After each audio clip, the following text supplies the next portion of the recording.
Bus ಎಲ್ಲರಿಗೂ ನಮಸ್ಕಾರ, welcome back to Sagar stories. ಮಗ ಬರ್ತಾ ಇದೆ ಬಿಗ್ ಬ್ರೇಕಿಂಗ್ ಅಪ್ಡೇಟ್. ನಮ್ಮ Indian cricket team players related India versus England test ಸೀರೀಸ್ಗೆ ಸ್ಕ್ವಾಡು ಅನೌನ್ಸ್ ಆಗುತ್ತಲ್ಲ, ಅದರಲ್ಲಿ ಈ ಥರ ಈ ಪ್ಲೇಯರ್ಸ್ಗಳು ಇರ್ಬೋದು, ಈ ಪ್ಲೇಯರ್ಸ್ಗಳು ಇರೋದಿಲ್ಲ ಅನ್ನೋ ಥರ ಅಪ್ಡೇಟು ಬರ್ತಾ ಇದೆ ಗುರೋ. ಓಕೆ, ಫಸ್ಟ್ ಆಫ್ ಆಲ್ ಎಲ್ಲರಿಗೂ ಶುಭೋದಯ. ಮ್ಯಾಟ್ರಿಗೆ ಹೋಗ್ಬಿಡೋಣ ಇವಾಗ. ಫಸ್ಟ್ ಚಾನಲ್ ಸಬ್ಸ್ಕ್ರೈಬ್ ಹಾಕೋಣ, ಬೇಗ ಸಬ್ಸ್ಕ್ರೈಬ್ ಹಾಕೊಳ್ರಪ್ಪ. ಓಕೆ, ಸಬ್ಸ್ಕ್ರೈಬ್ ಆಗ್ತಿರೋ ಬಿಡ್ತಿರೋ ಒಟ್ಟಲ್ಲಿ ಮ್ಯಾಟ್ರ್ ನೋಡೋಕ್ಕಂತೂ ಬಂದಿದ್ದೀರಾ. ಮ್ಯಾಟ್ರ್ ಹೇಳೋದು ಕರ್ತವ್ಯ. Okay, Virat Kohli related update ಬರ್ತಾ ಇದೆ. ಮ್ಯಾಟ್ರ್ ಎಲ್ಲರಿಗೂ ಪಸರಾಗಿರುತ್ತೆ ಅಂತ ಅನ್ಕೊಂಡು ನೆನ್ನೆ ರಾತ್ರಿ ಬಂದಂಥ ಅಪ್ಡೇಟು ESPN ಕ್ರಿಕಿನ್ ಫಾರ್ ದೊಡ್ಡದಾಗಿ ಅಪ್ಡೇಟ್ನ ಕೊಟ್ಬಿಟ್ರು. ಒಂಥರ ಧಮಾಕ ಥರ ಅಪ್ಡೇಟ್ ಕೊಟ್ಬಿಟ್ರು. ಎಲ್ಲರೂ ಆಸೆ ಇಟ್ಕೊಂಡು ಕಾಯ್ತಾ ಇದ್ವಿ, ವಿರಾಟ್ ಕೊಹ್ಲಿ ಬರ್ತಾರೆ ಅಂತ. ಒಂದೆರಡು ಮ್ಯಾಚ್ ರೆಸ್ಟ್ ತಗೊಂಡಿದ್ದಾರೆ, ಇರಲಿ ಬಿಡೋಗ್ರು ಅಂತ ಅನ್ಕೊಂಡಿದ್ವಿ. ಬಟ್ ಮತ್ತೆ ತಿರ್ಗಾ 3rd and 4th ಟೆಸ್ಟ್ ಮ್ಯಾಚ್ಗೆ ವಿರಾಟ್ ಕೊಹ್ಲಿ ಇರೋದಿಲ್ಲ ಅಂತ ESPN ಕ್ರಿಕಿನ್ ಫಾರ್ ರಿಪೋರ್ಟ್ ಮಾಡಿದ್ದಾರೆ. ಮತ್ತೆ ಪರ್ಸನಲ್ ರೀಸನ್ ಅಂತ ಹೇಳಿದಾರಂತೆ. ಅದನ್ನ ಆಗಿಲ್ವಂತೆ, ಅವ್ರ ಪರ್ಸನಲ್ ರೀಸನ್ನು ಫುಲ್ಲು ಸಾಲ್ವ್ ಆಗಿಲ್ವಂತೆ. ಅದಕ್ಕೋಸ್ಕರ ಮತ್ತೆ 2 ಟೆಸ್ಟ್ ಮ್ಯಾಚ್ ಏನೋ ಬ್ರೇಕ್ ಕೇಳಿದರೆ ಅಂತ ಅಪ್ಡೇಟ್ ಬರ್ತಾ ಇದೆ. 5th ಟೆಸ್ಟ್ ಮ್ಯಾಚ್ಗೆ ಗೊತ್ತಿಲ್ಲ ಅವ್ರು ಇರೋದಿಲ್ವ ಅಂತ. ಒಟ್ಟಿನಲ್ಲಿ ರಾಜ್ಕೋಟ್ ಮತ್ತು ರಾಂಚಿ ಟೆಸ್ಟ್ ಮ್ಯಾಚ್ಗೆ ವಿರಾಟ್ ಕೊಹ್ಲಿ ಇರೋದಿಲ್ಲ ಅಂತ ಅಪ್ಡೇಟ್ ಬರ್ತಿದೆ. ಧರ್ಮಶಾಲಾ ಟೆಸ್ಟ್ ರಿಲೇಟೆಡ್ ಇನ್ನೂ ಯಾವುದೇ ಅಪ್ಡೇಟ್ ಇಲ್ಲ. ಅದಕ್ಕೆ 4 ಟೆಸ್ಟ್ ಮ್ಯಾಚ್ ಆಡದೇ ಇರೋವಂಥವ್ರು 5ನೇ ಟೆಸ್ಟ್ ಮ್ಯಾಚಿಗೆ ಬಂದು ಏನು ಮಾಡ್ತಾರೆ ಅಂತ ನನಗೂ ಕೂಡ ಗೊತ್ತಿಲ್ಲ. ಆ ಮ್ಯಾಚು ಕೂಡ ಆಡೋದು ನನ್ನ ಪ್ರಕಾರ ಡೌಟ್ ಇರುತ್ತೆ. ಡೈರೆಕ್ಟ್ ವಿರಾಟ್ ಕೊಹ್ಲಿನ IPL ಅಲ್ಲೇ ನಮಗೆ ಕಾಣಿಸ್ಕೊಳ್ಳೋದು ಅಂತ ನನಗೆ ಯಾಕೋ ಸ್ಟ್ರಾಂಗ್ ಆಗಿ ಅನ್ನಿಸ್ತಾ ಇದೆ. ಈ 2 ಟೆಸ್ಟ್ ಮ್ಯಾಚ್ ಬಂದಿತ್ತು ಅಂದರೆ ಆಬ್ವಿಯಸ್ಲಿ ಧರ್ಮಶಾಲಾ ಟೆಸ್ಟ್ ಕೂಡ ಆಡಿರಿ, 3 ಟೆಸ್ಟ್ ಮ್ಯಾಚ್ ಕೂಡ ಆಡಿರೋರು.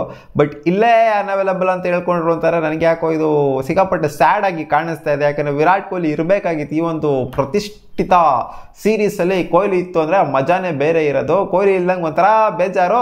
ಬಟ್ ಆದರೂ ಕೂಡ ನಮ್ಮ ಹುಡುಗರು ಏನೋ ಒಂದು ಮಾಡ್ತಾರೆ ಅಂತ ಅನ್ಕೊಂಡಿದ್ದೀನಿ. ಇನ್ನೂ ಒಂದು ಪಾಸಿಟಿವ್ಸ್ ಏನು ಅಂತಂದರೆ KL ರಾಹುಲ್ ಅವರು ವಾಪಸ್ ಬರ್ತಾ ಇದ್ದಾರೆ ಅಂತ ಅಪ್ಡೇಟ್ ಇದೆ. ಜೊತೆಗೆ ರವೀಂದ್ರ ಜಡೇಜಾನು ಕೂಡ ರಿಕವರ್ ಆಗಿದ್ದಾರೆ. NCAಯಿಂದ ಓಡ್ತಾ ಇದ್ದಾರೆ ರಾಜ್ಕೋಟ್ಗೆ ಅಂತ ಅಪ್ಡೇಟ್ ಬರ್ತಾ ಇದೆ. ಬಟ್ ಇನ್ನೂ ಸ್ಕ್ವಾಡ್ ಅಂತೂ ಅನೌನ್ಸ್ ಆಗಿಲ್ಲ. ಸ್ಕ್ವಾಡ್ ಅನೌನ್ಸ್ ಆದಮೇಲೆ ನಿಮಗೆ ಗೊತ್ತಾಗುತ್ತೆ ಇವ್ರು ಇದ್ದಾರೋ ಇಲ್ವೋ ಅಂತ. ಜೊತೆಗೆ ಮೊಹಮ್ಮದ್ ಸಿರಾಜ್ನ ಕೂಡ ವಾಪಸ್ ತೊಗೊಂಬರ್ಬೇಕು ಅಂತ ಅನ್ಕೊಂಡಿದ್ರಂತೆ. ಯಾಕಂದರೆ 2nd ಮ್ಯಾಚ್ ಅವರಿಗೆ ರೆಸ್ಟ್ ಕೊಟ್ಟಿದ್ರು, ಕಳಿಸ್ಬಿಟ್ಟಿದ್ರು, ಹೋಗೋರು ನೀನು ಬೇಡ, ಇಲ್ಲಿ ರೆಸ್ಟ್ ತಗೊಂಡು ಆರಾಮಾಗಿ ಪೀಸಾಗಿ ಬಾ ಅಂತ. ಸೊ ಒಂದು ಲಾಂಗ್ ಗ್ಯಾಪ್ ಆದಮೇಲೆ ರಿಕವರಿ ಆಗಿಬಿಟ್ಟು ಸಿರಾಜಣ್ಣ ಬರ್ತಾ ಇದ್ದಾರೆ. ಇಲ್ಲಿ ಬುಮ್ರಾಗ್ ರೆಸ್ಟ್ ಕೊಡಬೇಕು ಅಂತ ಮಾತಾಡ್ತಿದ್ರೆ 3rd ಟೆಸ್ಟ್ ಮ್ಯಾಚಲ್ಲಿ ಅಂತ ಹೇಳಿದ್ನಲ್ಲ, ಪ್ರಾಬ್ಲಿ ರೆಸ್ಟ್ ಕೊಡುವಂಥ ಸಾಧ್ಯತೆ ಕೂಡ ಇರುತ್ತೆ. ಏನು ಬದನೇಕಾಯಿ ರೆಸ್ಟ್ ನನಗೆ ಅರ್ಥ ಆಗ್ತಿಲ್ಲ. ಅಲ್ಲ, ಆಲ್ಮೋಸ್ಟ್ ಒಂದು ವಾರದಕ್ಕಿಂತ ಜಾಸ್ತಿನೇ ಗ್ಯಾಪ್ ಇದೆ. ಅಲ್ಲಿ ಬೇಜಾನ್ ರೆಸ್ಟ್ ಅಂತೂ ಆಗುತ್ತಲ್ಲ, ರಿಕವರ್ 100% ಬೇಜಾನ್ ರಿಕವರ್ ಆಗೋಗ್ಬಿಟ್ಟಿರ್ತಾರೆ. ನನ್ನ ಪ್ರಕಾರ ಬುಮ್ರಾಗೂ ಕೂಡ ರೆಸ್ಟ್ ಕೊಡೋಂಥ ಅಗತ್ಯತೆ ಏನಿಲ್ಲ. ಬಟ್ ಆದರೂ ಕೊಡಬೇಕು ಅಂತ ಅನ್ಕೊಂಡು ಕೊಡ್ತಾ ಇದ್ದಾರೆ ಅಂತ ಕಾಣಿಸುತ್ತೆ. ಇಲ್ಲಿ ಸಿರಾಜಣ್ಣ ಬರ್ತಾರೆ, ಗೊತ್ತಿಲ್ಲ ಮುಖೇಶ್ ಕುಮಾರ್ ಇರ್ತಾರೋ ಇರೋದಿಲ್ವೋ ಅಂತ. ಪ್ರಾಬ್ಲಿ ಅವರು ಈಚೆ ಕಡೆ ಹೋಗುವಂಥ ಎಲ್ಲ ಲಕ್ಷಣಗಳು ಕಾಣಿಸ್ತಿದೆ. ಯಾಕಂದರೆ ಏನೂ ಆಗ್ತಿಲ್ಲ ಮುಖೇಶ್ ಕುಮಾರ್ ಕೈಲಿ. ಸ್ಕ್ವಾಡ್ ಅನೌನ್ಸ್ ಆದ್ಮೇಲೆ ಗೊತ್ತಾಗುತ್ತೆ.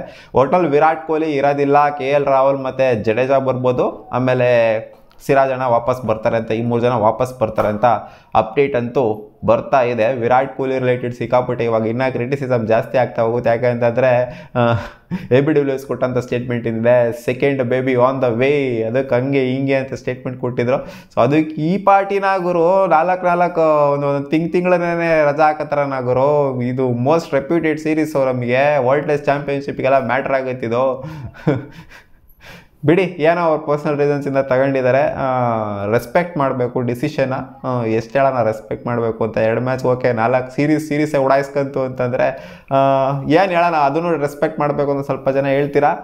ಸೊ ಓಕೆ, ನ್ಯಾಷನಲ್ ಡ್ಯೂಟಿಗೆ ರಜಾ ಹಾಕಿ ಹೋಗಿದ್ದಾರೆ, ಏನೋ ಪರ್ಸನಲ್ ರೀಸನ್ಸ್ ಅಂತ ಅಂದ್ಕೊಂಡು. ನನಗಂತೂ ಬೇಜಾರಾಗ್ತಾ ಇದೆ ಸಿಕ್ಕಾಪಟ್ಟೆ. ಟು ಬಿ ಹಾನೆಸ್ಟು, ಇಲ್ಲಿಂದ ಬಂದಿತ್ತು ಅಂತಂದರೆ ಎಷ್ಟು ಆಗಲೇ ಆಯಿತು, 15-20 ದಿನ ಹತ್ತತ್ರ ಆಗ್ತಾ ಬಂತು. ಅಲ್ಲಿ ಇನ್ನೂ ರೆಸ್ಟ್ ಬೇಕು ಅಂತ ನನಗೇನೋ ಏನೋ ಸೀರಿಯಸ್ ಆಗಿ ಆಗಿರೋ ಥರನೇ ಕಾಣಿಸ್ತಾ ಇದೆ. ಬಟ್ ಆದರೂ ಏನು ಸೀರಿಯಸ್ ಇಲ್ಲ ಅಂತ ABWS ಅವ್ರು ಹೇಳಿದ್ದಾರೆ.